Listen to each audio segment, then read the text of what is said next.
is Edwin van Gelder. I'm the founder of Mainstudio and I'm a graphic designer. We work in the intersection of art and architecture, mostly book design and visual identities.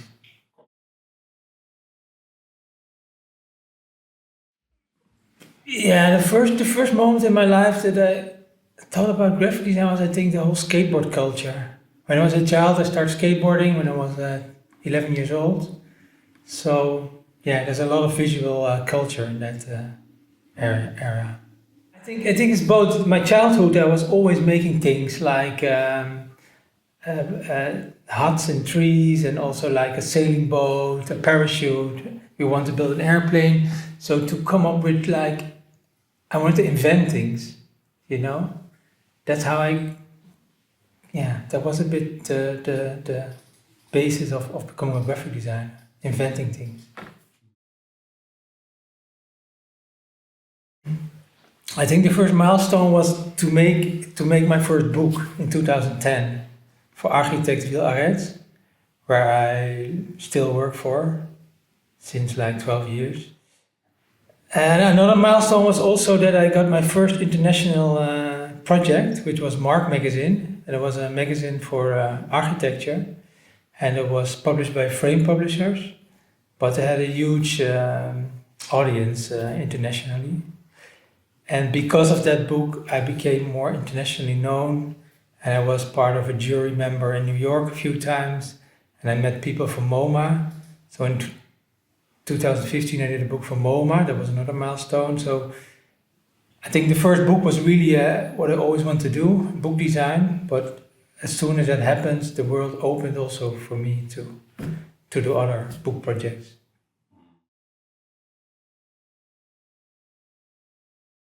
Yeah, working hard, I think. Yeah, it's a bit addictive or so, you know. And my goal was always, as a designer, to do only projects that I liked, so to don't have compromises for money or whatsoever. And since around a few years, 5 years ago, I do only art books and architect books and exhibition design for cultural clients.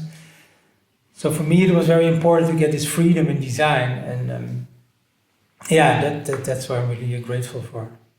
And I work with assistants, of course. I have one assistant, he just moved to Berlin, but he's there a few days a week, and interns and also other assistants, a guy from Switzerland, so it's not only me.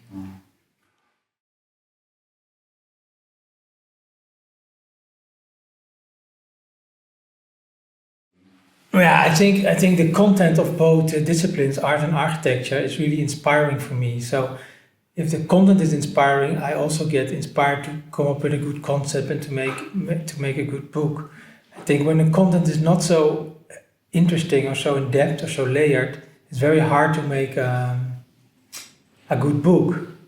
So what I mostly do is to highlight things that are already there and emphasize on them, and then translate them into a design or in typography, a grid-based solution.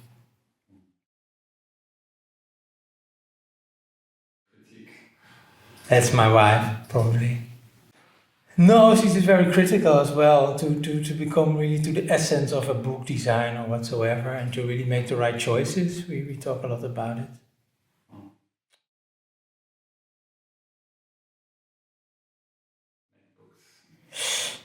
I think that the need is maybe bigger than ever because of the digital world is very scattered and also not timeless. It's in a moment and then it's gone. And a book can preserve content for many years.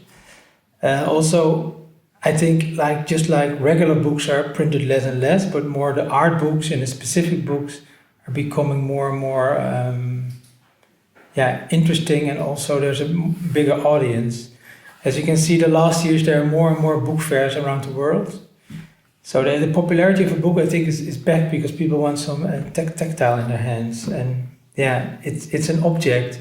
If you just have a digital output, it's just a surface design, and then a book is really a tangible object, which has some materialization and some three-dimensional aspects.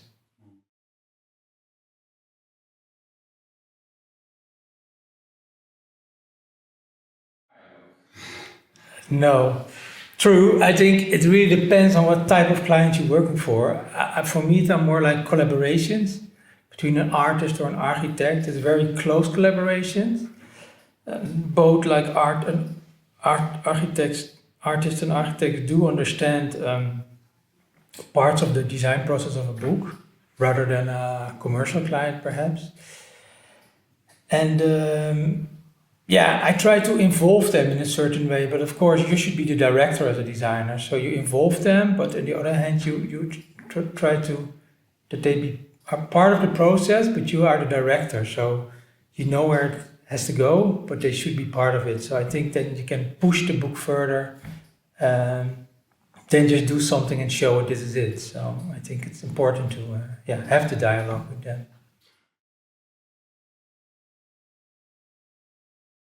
Yeah, I know what you mean. I think that's also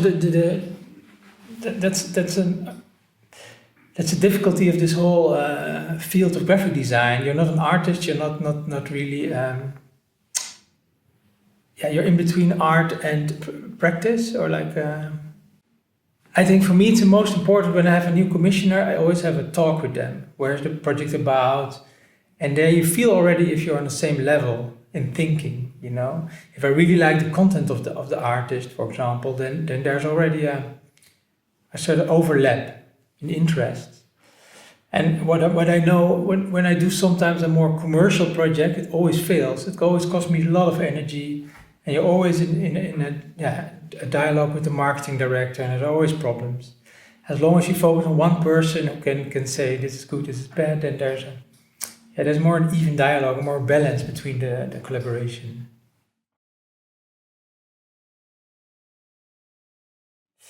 I think on one hand it has to do with the strong history of graphic design in the Netherlands since the early 1900s. And on the other hand,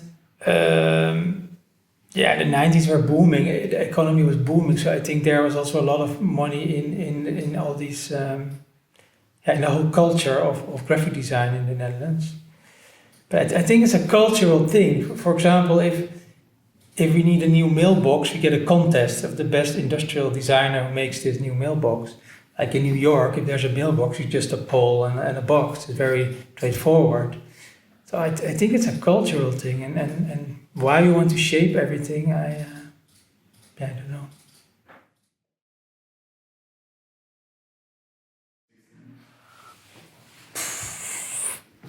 Maybe I become an architect, if I could do it again.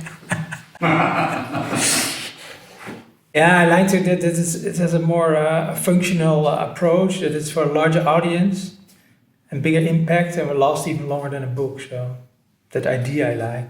Conceptually, I would like to be an architect, but practically probably not, because I don't have the patience to work on a project for 10 years.